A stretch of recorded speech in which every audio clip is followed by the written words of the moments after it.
আসসালামু আলাইকুম ওয়া রাহমাতুল্লাহি ওয়া বারাকাতুহু। সুপ্রিয় দর্শক মণ্ডলী, আজকে আমি আপনাদের সামনে এসেছি একটি বিষয় নিয়ে একটু আলোচনা করার জন্য। আমি আজকে একটি খবরে দেখলাম যে আমাদের বাংলাদেশে মাদারীপুর জেলায় একটি ঘটনা, সেই ঘটনা সম্পর্কে নিয়ে আমি আলোচনা করব। বিসমিল্লাহির রহমানির রহিম। আল্লাহ রাব্বুল আলামিন কুরআনুল মাজিদে বলেছেন, ইরশাদ করেছেন, ওয়ান নাজমু ওয়াশ শাজারু ইয়াসজুদান। অর্থ হচ্ছে আকাশের তারকাগুলো এবং গাছগুলো সেজদা করছে। কুরআনুল মাজিদ আল্লাহ বলেছেন, ওয়াশ শামসু ওয়াল কামারু ওয়ান নাজমু ওয়াশ শাজারু ইয়াসজুদান। সূর্য এবং চন্দ্র এবং আকাশের গ্রহগুলো এবং এই জমিনের গাছগুলো আল্লাহর সেজদায় রত। আল কুরআন। কেন সেজদায় রত?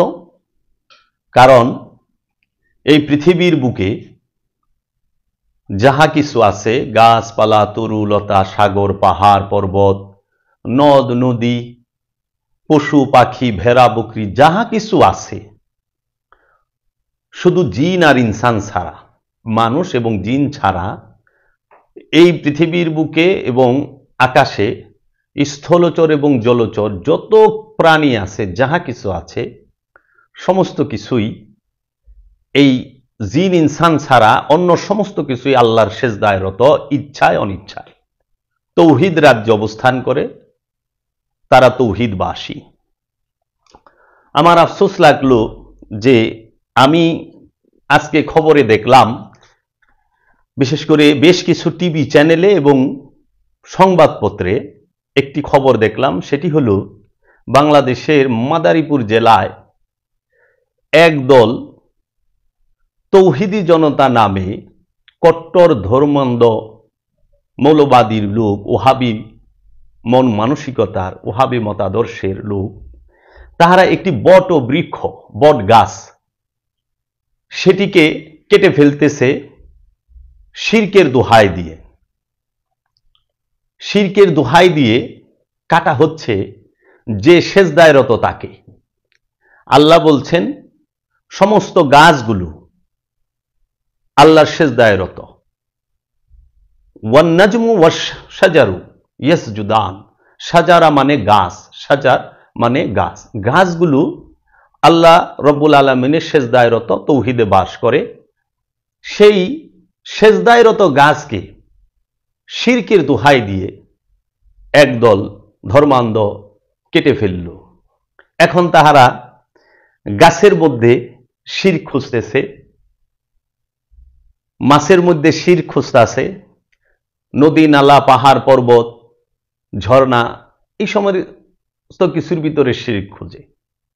এদের শিরক সম্পর্কে বিন্দু মাত্র ধারণা নাই এবং এদের তৌহিদ সম্পর্কেও ধারণা নাই।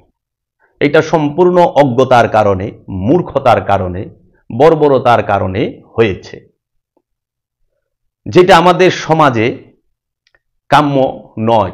এমনি জলবায়ু পরিবর্তনে কারণে ঋতুর পরিবর্তন হচ্ছে এবং অবাধে গাছপালা, তরুলতা, মানুষ বন জঙ্গল নিধন করতেছে, কাটতেছে। কাটার কারণে আমাদের আবহাওয়ার অনেক পরিবর্তন হচ্ছে, দেশের ক্ষতি হচ্ছে, বিশ্ব জলবায়ুরও ক্ষতি হচ্ছে। আমরা বিভিন্ন প্রকার বিপদ আপদের সম্মুখীন হচ্ছি।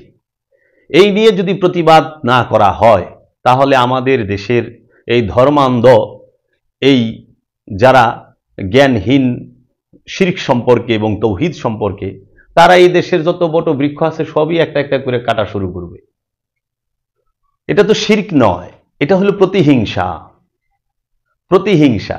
কারণ আল্লাহ নিজে বলছেন সমস্ত গাছগুলো আল্লাহর সেজদায় রত। আল্লাহর ইচ্ছা ছাড়া লড়ে না, আল্লাহর ইচ্ছা ছাড়া একটি পাতাও গাছের লড়ে না। সেই সেজদায় রত গাছকে শিরকের দোহাই দিয়ে কেটে ফেলা হচ্ছে। তা আমাদের জানা উচিত যে শিরক কাকে বলে। আজকের আমার আলোচনার একটু মূল বিষয় হইল শিরক এবং তৌহিদ। শিরক, সেজদা, তৌহিদ।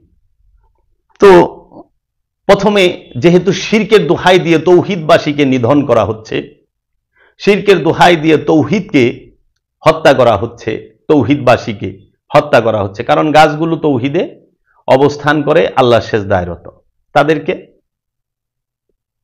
ধ্বংস করা হচ্ছে। তাও ধর্মের দোহাই দিয়ে, জরুরতে অনেকেই কাটে, কিন্তু আমরা চাই যেন মানুষের মধ্যে ধর্মীয় সম্পর্কে ভুল ধারণা না থাকে। আমি শিরক সম্পর্কে বলতে চাই, কুরআনুল মাজিদে শিরক সম্পর্কে অনেক আয়াতই আসছেন। সেই রকম ভাবে সূরা নেসার মধ্যে সূরা নেসার 48 নম্বর আয়াতে আল্লাহ রাব্বুল আলামিন বলতেছেন, ইন্নাল্লাহা লা ইয়াগফিরু আইয়ুশরাকা বিহি ওয়া ইয়াগফিরু মা দুনা যালিকা লিমান ইয়াশাউ। নিশ্চয়ই আল্লাহ তাহার সাথে শিরিককারীকে ক্ষমা করিবেন না এবং উহা ব্যতীত যাহাকে ইচ্ছা তিনি ক্ষমা করিবেন। ওয়ামান ইউশরিক বিল্লাহি ফাকাদ ইফতারা ইসমান আযীমান। এবং যেই ব্যক্তি আল্লাহর সাথে শরীক করে সুতরাং অবশ্যই সে সর্বোচ্চ পাপের অধিকারী। আমরা এখানে বুঝতে পারলাম যে আল্লাহর শিরিকের গুনাহ ক্ষমা করবেন না, শিরিক বাদে অন্য সকল গুনাহ হয় আল্লাহ ক্ষমা করবেন, এবং আল্লাহ বলেছেন অবশ্যই সর্বোচ্চ পাপে হচ্ছে শিরক।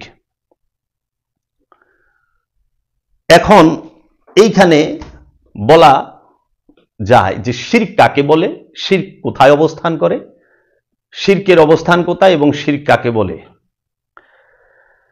শিরক এইটি কখনোই ভেতরের বিষয় নয়। শিরক এটা আরবিতে বলা হয় ইউশরিক। ইউশরিক মানে হচ্ছে শিরক। শিরকের বাংলা হচ্ছে অংশীদার, আল্লাহর সাথে কাহকে রাখা। আল্লাহ যে স্থানে থাকে সেই স্থানে অন্যকে রাখা শিরক। আল্লাহ বাদে অন্য কাহারও ইবাদত করাই শিরক। আল্লাহ বাদে অন্য কোনো কিছু ইবাদত করাই শিরক। শিরক ভিতরের বিষয়, বাহিরের বিষয় নয়। খান্নাস রূপী শয়তানি মানব দেহের অভ্যন্তরে কলব নামক স্থানে অবস্থান করে লোভ মোহ নামক অনেক মূর্তির পূজা করায়, এবং এই মূর্তির পূজা করাটিকেই বলা হয় শিরক করা। শিরক বাহিরের বিষয় নয়, ভিতরের বিষয়। ইবাদত, দাসত্ব দুই জনের করা হয়। কোরআনে আল্লাহ বলছেন, ইবাদত করে আল্লাহর যারা বান্দা তাহারা আল্লাহর, আর ইবাদত হয় শয়তানের। আল্লাহ কোরআনে বলছেন, ওয়াবুদু রব্বাকুম হাত্তা ইয়াতিকাল ইয়াকিন, তোমরা তোমার রবের ইবাদত করো বিশ্বাস অর্জিত হওয়ার আগ পর্যন্ত। আল কোরআন। আর আল্লাহ নিষেধ করেছেন, লা তা'বুদুশ শাইতান ইন্নাশ শাইতানা লাকুম আদুউম মুবিন। হে মানুষেরা, তোমরা শয়তানের দাসত্ব করিও না, নিশ্চয়ই শয়তান তোমাদের জন্য প্রকাশ্য শত্রু। তো কাজেই ইবাদত দুইজনের করা হয়। একটি হইল রবের ইবাদত করা হয়, আল্লাহর ইবাদত করা হয়, আরেকটি হইল শয়তানের দাসত্ব করা হয়। আল্লাহ নিজে বলছেন। এখন শয়তানের দাসত্বটা সাধারণ মানুষ বুঝতে পারে না। শয়তানের দাসত্বটা কি আসলে? শয়তানের দাসত্বটা হচ্ছে ষড়রিপুর গোলামি করা। খান্নাস রূপী শয়তান থেকে যে 6টি রিপু, ষড়রিপু, তাহার গোলামি করা, সারা দিন ভর লোভের পূজা করা, লোভকে হৃদয়ে ধারণ করে তার পিছে ছুটে চলা, এইটা হচ্ছে শয়তানের পূজা।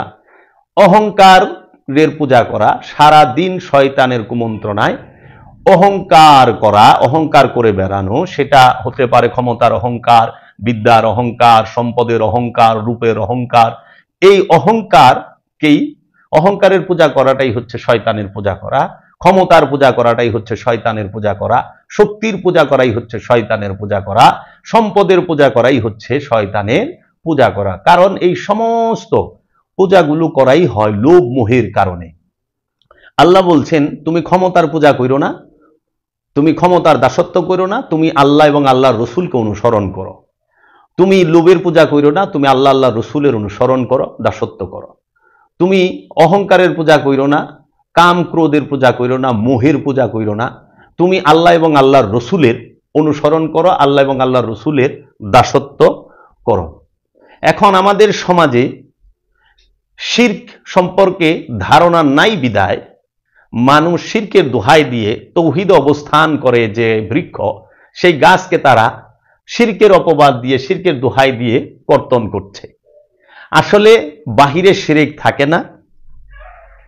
শিরক কাকে বলে? ছয় রিপুর বন্ধনটাই শিরক, ষড়রিপুর বন্ধনটাই হচ্ছে শিরক।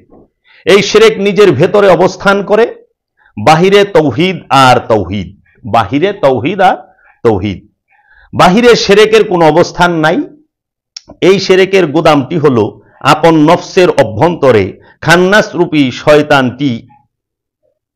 এই শিরকের জনকই হলো খান্নাস রূপী শয়তান। সমস্ত শিরকের জন্মই দেয় খান্নাস রূপী শয়তান। আর এই শয়তান এই সৃষ্টি রাজ্যের কোনো প্রাণীর সাথে, কোনো প্রাণীর নফসের নিকট অবস্থান করে না। সবাই তৌহিদে বাস করে, শুধু দুইটা প্রাণীর নফসের নিকটে কলবের মধ্যে অবস্থান করে। একটি হইল জিন আর একটি হইল ইনসান। জিন এবং ইনসানের অন্তরে শিরকের অবস্থান। শিরকের বসবাস মনে, শিরকের বসবাস আপনার অন্তরে, আপনার কলবে, আপনার ইচ্ছার ভেতরে। ওই গাছ কাউকে পূজা করায় নাই, ওই বৃক্ষ কাউকে পূজা করায় নাই। মানুষ সে না বুঝার কারণে ওই গাছকে পূজা করেছে। এটা মানুষের ইচ্ছা যে আমি বৃক্ষটারে পূজা করব, ওই বৃক্ষটারে আমি করব, সম্মান করব। এটা হলো মানুষের ইচ্ছা, এটা শিরক না, এটা শিরক না, এটা শিরক বলা হয় না। শিরক হচ্ছে মানুষের মনের মধ্যে আল্লাহ ছাড়া অন্য কাউকে রাখা। মানুষের কলবে, জিন ইনসানের কলবে আল্লাহ রাব্বুল আলামিনকে ব্যতীত, রসুলের মহব্বত ব্যতীত, আল্লাহর মহব্বত ব্যতীত অন্য কোনো কিছুকে রাখার নামই হচ্ছে শিরক। তাই এই শিরক যাহারা করেন তাহাদেরকে ক্ষমা করা হবে না। আর এই শিরক মৃত্যুর আগ পর্যন্ত একটা মানুষের অন্তরে অবস্থান করে। দুই থাকার নামই শিরক। এক মানে তৌহিদ, দুই থাকাই হচ্ছে শিরক। দুইয়ের অবস্থানকে শিরক বলা হয়। আল্লাহর সৃষ্টি রাজ্যে দুইয়ের অবস্থানকে শিরক বলা হয়। তাই মানুষের দেহে দুই থাকে না, মানুষের কলবে দুই থাকে। তথা এক হইল মানুষের কলবে খান্নাস আর নফস, দুই অবস্থান করে। এই দুইয়ের অবস্থানই শিরক। একের অবস্থান হইতে হবে। শিরক থাকলে নফস অপবিত্র থাকে। সুতরাং এই শিরক হতে মুক্তি লাভের আশায় সৌন্দর্যের অনুশীলন তথা দায়েমি সলাতের নির্দেশটি দেওয়া হয়েছে। এই দায়েমি সলাতটি হতে মুখ ফিরিয়ে নিলে নিজের ধ্বংস নিজের মনের অজান্তেই ডেকে আনে। সুতরাং যারা দায়েমি সলাতের অনুশীলন করে আল্লাহ বান্দা হয়েছেন। দায়েমি সলাত করে তো কাজেই একটি নফসের সঙ্গে যতক্ষণ খান্নাত যুক্ত থাকবে ততক্ষণ সেই নফসটি শিরকে বাস করে। নফসের শুদ্ধিকরণ তথা শিরক হতে মুক্তি পেতে হলে খান্নাসকে কেমন করে তাড়িয়ে দিতে হবে সেই শিক্ষায় শিক্ষিত করার জন্যই একজন রসুলের প্রয়োজন। হযরত ইব্রাহিম আলাইহিস সালাতু ওয়াস সালাম আদর্শ এবং পরিপূর্ণ দর্শনটি একমাত্র মূর্খরা ছাড়া আর কেহই অপছন্দ করে না। মূর্খরা নিজেদের কর্মফলের কারণে জগৎগুরু হযরত ইব্রাহিম আলাইহিস সালাতু ওয়াস সালামের নির্দেশিত মুক্তি মুমিন না হয়ে কুলসিত বস্তুবাদের পূজারী হয়ে যারা ইহার পূর্ণ শিরক। এখানে বলা হচ্ছে ইব্রাহিম আলাইহিস সালাতু ওয়াস সালামের নির্দেশিত পথে মুক্তি না নিয়ে এবং মুমিন না হয়ে কুলসিত বস্তুবাদের পূজারী হয়ে যারা বস্তুবাদের পূজারী হয় যারা, তাহারাই পূর্ণ শিরকে ডুবে আছেন। বস্তু মোহের পূজা করাটাই হচ্ছে শিরক। বস্তু মোহের সাথে যারা জড়িত তারাই শিরকের মাঝে ডুবে আছেন। বস্তু মোহটাই শিরক। তো কাজেই এই শিরক করলে আল্লাহ রাব্বুল আলামিন তাকে ক্ষমা করেন না। শিরক হচ্ছে সমস্ত গুনাহের তথা পাপের তথা খান্নাস রূপের মূল শিকড়। ঠিক তৌহিদ হচ্ছে সমস্ত নেকির, কল্যাণের এবং ভালো জিনিসের বুনিয়াদ। মাটি ও পাথরের মূর্তি পূজা এতটা শিরকে জলি, মাটি ও পাথরের মূর্তির পূজা এটা তো শিরকে জলি, এবং খান্নাসের পূজা তো শিরকে খফি। হিন্দু থেকে হিন্দু থেকে মুসলমান হলে এবং মন্দিরে মূর্তির পূজা ছেড়ে দিয়ে মসজিদে নামাজ পড়লে কি শিরক মুক্ত হয়? তাহলে যে মানুষ কোনো প্রকার মূর্তি মানে না তারা কি শিরক মুক্ত? ফাহিমুল কোরআন। মানুষ দুনিয়ার বিষয় রাশির মধ্যে ডুবে থাকে এবং এই ডুবে থাকাটাই অত্যন্ত স্বাভাবিক একটি ব্যাপার। তাই আল্লাহ মসজিদুল হারামে আশ্রয় নেবার নির্দেশ দিয়েছেন। যদি কোনো ব্যক্তি মসজিদুল হারামে একবার আল্লাহর রহমতে আশ্রয় নিতে পারে তাহলে কর্মগুলো সেই মানুষের জন্য শিরক না হয়ে বরং ইবাদতে পরিণত হয়ে যায়। মসজিদুল হারামে খান্নাস রূপী শয়তানের অবস্থানটি থাকে না এবং থাকার বিধানটিও দেওয়া হয়নি। সুতরাং মসজিদুল হারামে অবস্থান করে যে কোনো কাজই করুক না কেন সেই কাজটিও বন্দেগী রূপে পরিগণিত হয়। সুতরাং শিরক ও বন্দেগী উভয়ই বাহিরের বিষয় নয় বরং একান্তই মনোজগতের বিষয়। তো কাজেই এই শিরক সম্পূর্ণ মনের বিষয়। খান্নাস রূপী শয়তানকে নিয়ে যে নফস অবস্থান করে তিনি শিরকের মাঝে ডুবে আছেন। কলবের মধ্যে শয়তানের অবস্থান থাকলেই শিরকের মধ্যে ডুবে আছে। যেই কলবের মধ্যে, যেই অন্তরের মধ্যে, যেই মনের মধ্যে লোভ আছে, হিংসা আছে, অহংকার আছে, কামনা আছে, বাসনা আছে, মোহ আছে এবং তার ভিতরে গীবত কাজ করে, সেই শিরকের ভিতরে ডুবে আছে। এই শিরক মুক্ত হইতে হইলে দায়েমি সালাত আপনাকে করতেই হবে। তাই আল্লাহ তাগিদ দিয়েছেন শিরক মুক্ত হয়ে তুমি কি করো? তৌহিদে প্রবেশ করো, সেজদায় অবস্থান করো, সেজদার মধ্যে আশ্রয় নাও। তো কাজেই এখন তৌহিদ বলতে কি বোঝায় সেটাও আমাদের বলতে হবে, সেজদা বলতে কি বোঝায় সেটাও বলতে হবে। শিরক ধ্বংস হয় সেজদা করলে। তো সেজদা আসলে কি? মাথা নত করা, এটি হচ্ছে আনুষ্ঠানিক সেজদা, মেজাজি সেজদা, রূপক সেজদা, মেটাফরিক্যাল সেজদা। তাহলে আসল সেজদা কি? সেজদা অর্থ কি? সেজদা বলতে কি বোঝায়? আমরা যাকে সেজদা বলে জানি তথা প্রচলিত কথায় যাকে সেজদা বলে সবাই মেনে নেই, উহাই কি সেজদা? সেজদার অর্থ হলো আত্মসমর্পণ, নিজেকে সম্পূর্ণরূপে বিলিয়ে দেওয়া, আপন সত্তাকে পরম সত্তার কাছে নির্বাণ করা তথা বিলীন করে দেওয়া, আপন ইচ্ছায় তথা নিজের স্বাধীনতায় না চলাকেই সেজদা বলে। আকাশের তারা এবং জমিনের গাছপালা আল্লাহর অনন্ত বিধানের তথা আইনের মধ্যে সম্পূর্ণরূপে দাসত্ব করছে। ইহাদের আপন ইচ্ছা মতো নিজের খেয়াল খুশি মতো চলাফেরা করার অধিকার নেই। আপন খেয়াল খুশি মতো চলার অধিকার ইহাদের মতো সমস্ত ফেরেশতাদেরকেও দেওয়া হয়নি। এই অধিকার না থাকাটাই সেজদা তথা আত্মসমর্পণ। সুতরাং সমস্ত জগৎসমূহ অনন্ত বিধানে তথা আইনের আওতায় আবদ্ধ। এই মহাবিধান তথা মহা আইন ভঙ্গ করা তথা অমান্য করে চলার অধিকার নেই এবং অধিকার দেওয়া হয়নি। যেহেতু সমগ্র সৃষ্টি জগতের নেই কোনো নিজস্ব স্বাধীনতা, সেই হেতু ওরা সবাই সেজদায় আছে তথা আত্মসমর্পণ করেছে। সেজদার অর্থ আমরা প্রচলিত নিয়মে মাথা নত করাকে বুঝি, কিন্তু মাথা নত করাকে কোথাও সেজদা বলা হয়নি। শয়তানের ধোঁকাবাজি হতে সাহায্য চাই, হাজারবার মুখে পড়লেও শয়তানের ধোঁকাবাজি হতে যেমন রেহাই পাওয়া যায় না, ঠিক সেই রকম হাজারবার মাথা এবং কপাল জমিনে রেখেও যে সেজদা আমাদের মাঝে প্রচলিত আছে সেই সেজদা প্রকৃত তথা আসল তথা ইসলামে বর্ণিত সেজদা হয় না। কেবল জমিনে মাথা ঠেকায় সার, কেবল জমিতে মাথা ঠেকানোই সার। শয়তান হতে আশ্রয় চাইছি বলার মতো। মুখে শয়তানি হতে আশ্রয় চাওয়ার মূল্য যেমন শূন্য, তেমনি মাথা এবং কপাল জমিনে রেখে লৌকিক সেজদা তথা আনুষ্ঠানিক সেজদার মূল্য শূন্য।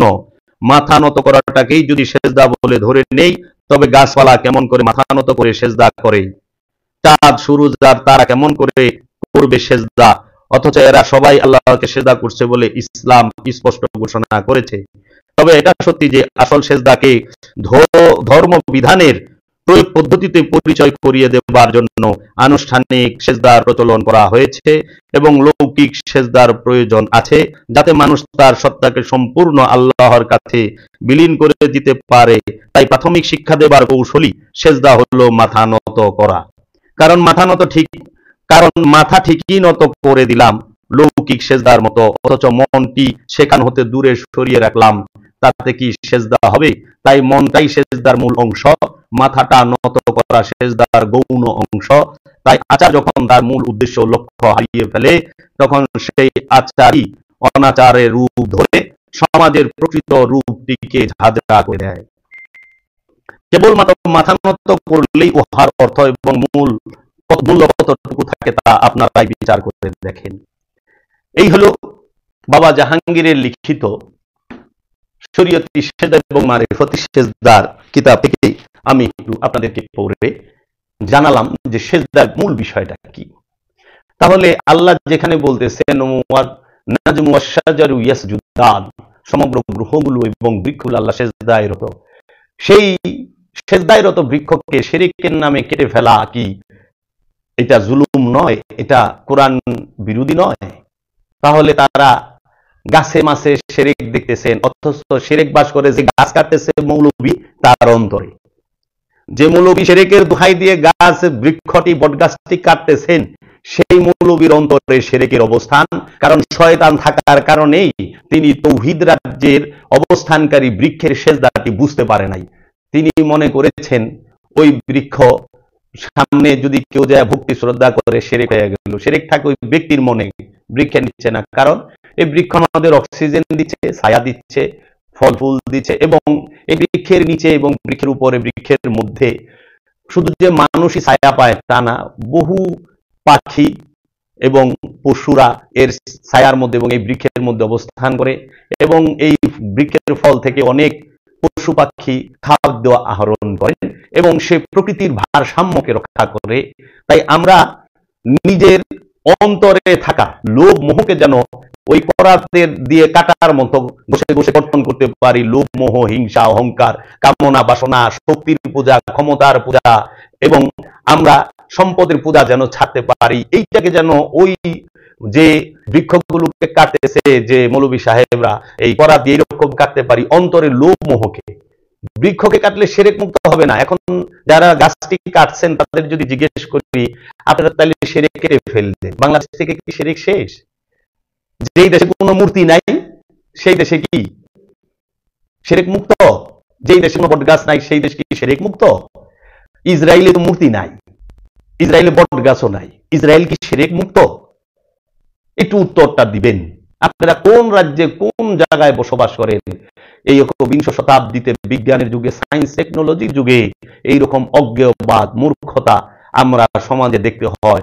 ধর্মের দোহাই দিয়ে মানুষের কে আঘাত করতেছে, ধর্মের দোহাই দিয়ে মানুষকে হত্যা করতেছে।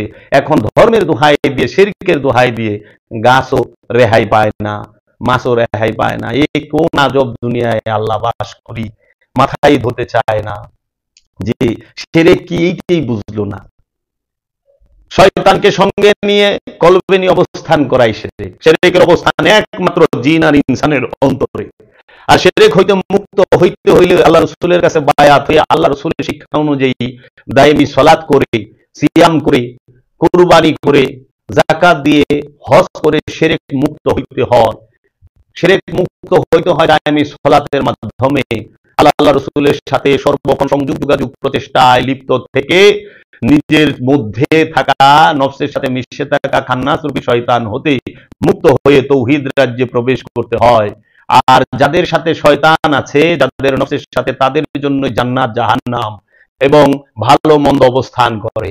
যেই নফসের সাথে কোনো প্রকার খান্নাসকে দেওয়া হয় নাই, তার সাথে জান্নাত জাহান্নামের কোনো সম্পর্ক নাই। এর জন্য বৃক্ষ জাহান্নামীও না, জান্নাতীয় না। কারণ বৃক্ষের সাথে শয়তান নাই। বৃক্ষ তৌহিদে বাস করে, আল্লাহ সেজদায় রত, ইচ্ছায় অনিচ্ছায় তাহারা আল্লাহ সেজদায় রত। এই জন্য তৌহিদবাসী যারা, তাদের জন্য জান্নাত জাহান্নামের কথা বলা হয় নাই, এবং কোন প্রকার ইবাদত বন্দেগী যে আনুষ্ঠানিক সেটাও নাই। তারা দায়মি ইবাদতে আছেন, সর্বক্ষণ সেজদায় আছেন, এবং এই গাছপালা তরুলতা সব সময় আল্লাহর তাসবিহ পাঠ করে। ইউসাব্বিহু লিল্লাহি মা ফিস সামাওয়াতি ওয়া মা ফিল আরদ। এই আসমান জমিনে যাহা কিছু আছে সমস্ত কিছু আল্লাহর তাসবিহ পাঠ করে, শুধু দুইটা সৃষ্টি বাদে, দুইটা প্রাণী বাদে, একটি জিন আর একটি ইনসান। আম্মা খালাকুল জিন্নি ওয়াল ইনসা ইল্লা লিয়াবুদুনি। আমরা কি জিন এবং ইনসানকে আমার দাসত্ব করার জন্য, ইবাদত করার জন্য তৈরি করি নাই? মানুষ ইচ্ছা করলে ইবাদত করতেও পারে, নাও করতে পারে। মানুষকে ব্যক্তি স্বাধীনতা দেওয়া হয়েছে, তার দরুন মানুষ শিরকও করে, আবার আল্লাহর দাসত্বও করে। তাই অন্য কোনো প্রাণীকে ব্যক্তি স্বাধীনতা দেওয়া হয় নাই, কোনো গাছপালা তরুলতাকে ব্যক্তি স্বাধীনতা দেওয়া হয় নাই। তার জন্য তারা শুধু আল্লাহর দাসত্বই করে, আল্লাহ সেজদায় রত। কিন্তু মানুষের ইচ্ছা, স্বাধীন সীমিত ইচ্ছা শক্তির কারণে সে আপনার আল্লাহর সেজদায় ইচ্ছা করলে যাইতেও পারে, আবার ইচ্ছা করলে দুনিয়ামুখী হতে পারে। তাই শয়তান নিয়ে অবস্থান করা শিরক, অহংকার নিয়ে অবস্থান করা শিরক। যার অন্তরে অহংকার আছে সেই শিরকে ডুবে আছে। যে শক্তির পূজা করে, ক্ষমতার পূজা করে, সম্পদের পূজা করে, তাহারাই শিরকে আছে। যাহারা এই দেহের পূজা সর্বক্ষণ করে, সংসারের পূজা করে, তাহারাই শিরকে ডুবে আছে। আর যাহারা আল্লাহ ও আল্লাহ রাসূলের অনুসরণ করে, আল্লাহ দাসত্ব করে, আল্লাহর হুকুমের মধ্যে নিজের ইচ্ছাকে সম্পূর্ণরূপে উৎসর্গ করেছেন, তারাই তৌহিদ রাজ্যে অবস্থান করে খান্নাস মুক্ত হয়ে। তাই তৌহিদবাসী যারা, তাহারা কখনোই শিরক করে না। তাই আপনারা শিরকের দোহাই দিয়ে অন্তত বাংলাদেশের বট গাছগুলার গাইতেন না। যা করছেন করছেন, তওবাতিল্লাহ কাইরা। মনের ভিতরে যে অহংকার, সেই অহংকারকে আপনারা দায়মি সালাতের মাধ্যমে সেইটাকে মুসলমান করেন। মুসলমানিত্ব এর অন্তরের কলবের বিষয়, এটা বাহিরের বিষয় না। ইবাদত অন্তরের বিষয়, মনের বিষয়। সেটাকে দৈহিকভাবে প্রকাশ করতে হয়, ইকরার করতে হয়, কিন্তু পবিত্র করতে হবে কলবকে, মনকে। শিরক বাস করে মনে। তো কাজেই শয়তানের পূজা ছাড়েন, অহংকারের পূজা ছাড়েন। যে মানুষ শয়তানের পূজা করে সেই শিরকে ডুবে আছে। আজকের মতো এখানেই রাখতে চাই। শেষে একটি কথা বলতে চাই। সেই কথাটি হলো, বর্তমান সমাজে খুব হিট এবং সুপার হিট একটি শব্দ আছেন, যে শব্দটিকে আশা করি অধিকাংশ মানুষ এই শব্দটি কলঙ্কিত করে ফেলেছেন। সেই শব্দটি হলো তৌহিদি জনতা।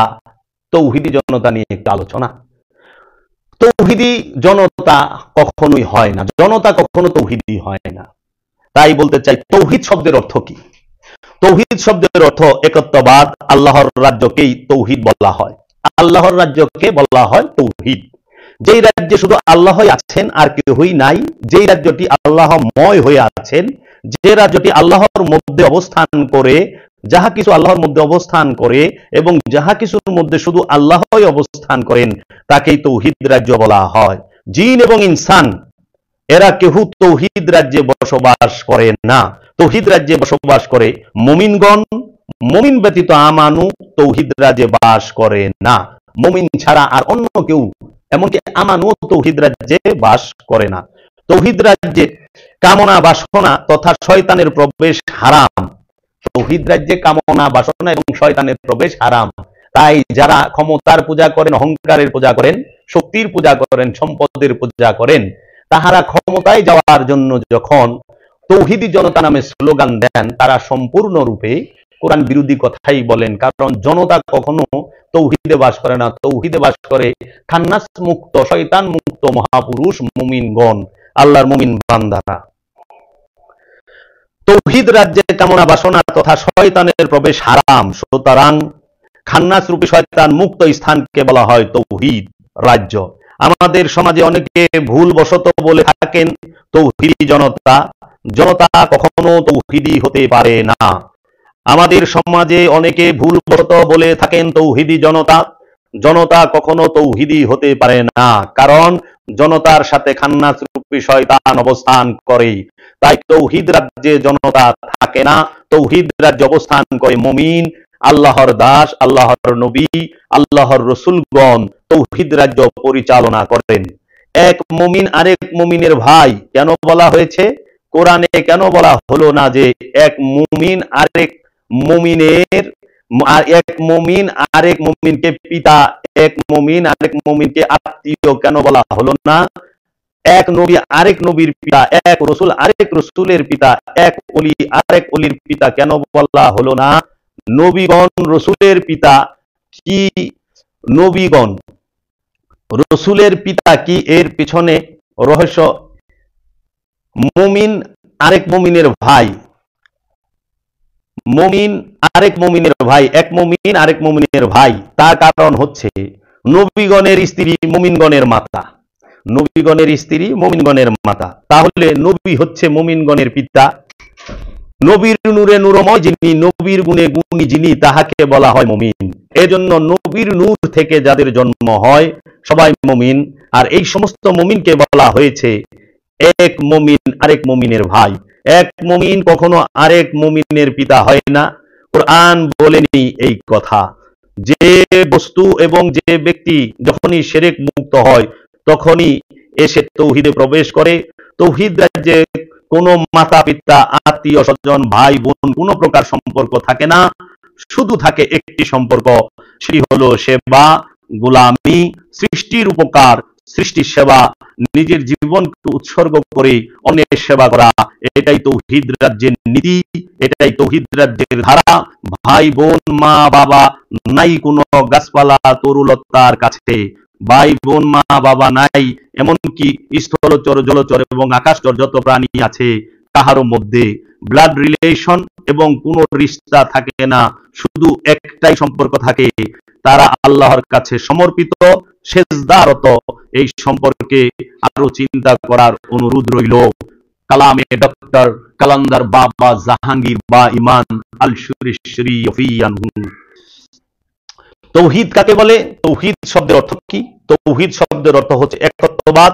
এর মানে হলো যেখানে শুধু একেরই ইচ্ছা চলে, যেখানে শুধুমাত্র একজনেরই ইচ্ছা চলে, যে রাজ্যে শুধুমাত্র রব্বুল আলামিনের ইচ্ছা আছে, থাকে এবং চলে, আর কারো কোনো ইচ্ছা মত আর কারো কোনো ইচ্ছা মত চলে না, তাহাকেই বলা হয় তৌহিদ রাজ্য। তৌহিদ রাজ্যে দুই থাকে না, তৌহিদ রাজ্যে দুইয়ের অবস্থান নিষিদ্ধ, তৌহিদে দুই প্রবেশ করতে পারে না, তৌহিদ রাজ্যে একেরই অবস্থান। এর জন্য তৌহিদে যারা বাস করে তারা সবাই আল্লাহর সেজদারত।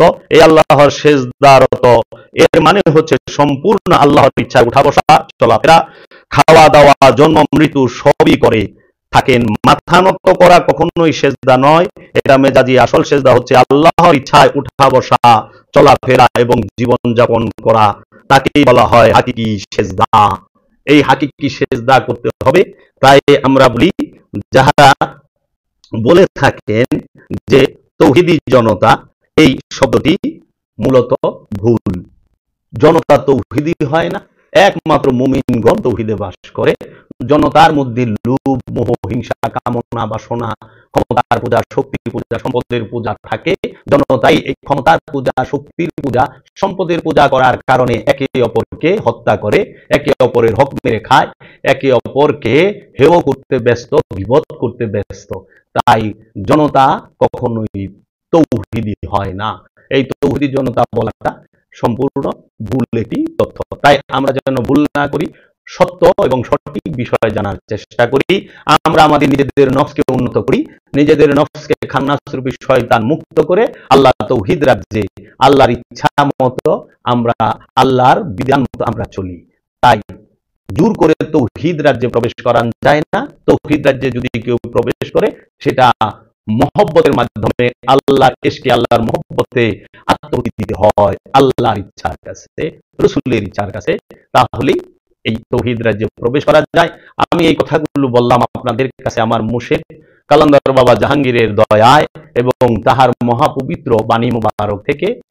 এইখানে বাবা জাহাঙ্গীরের লিখিত কিতাব সুফিবাদ আত্মপরিচয়ের একমাত্র পথ এবং শরীয়তি সেজদা এবং মারিফতি সেজদা নামক কিতাব থেকে এবং বাবা জাহাঙ্গীরের লেখা শব্দে শব্দে হুবহু কুরআনুল মাজিদ থেকে আমি আপনাদের সামনে একটু কথাবার্তা বললাম।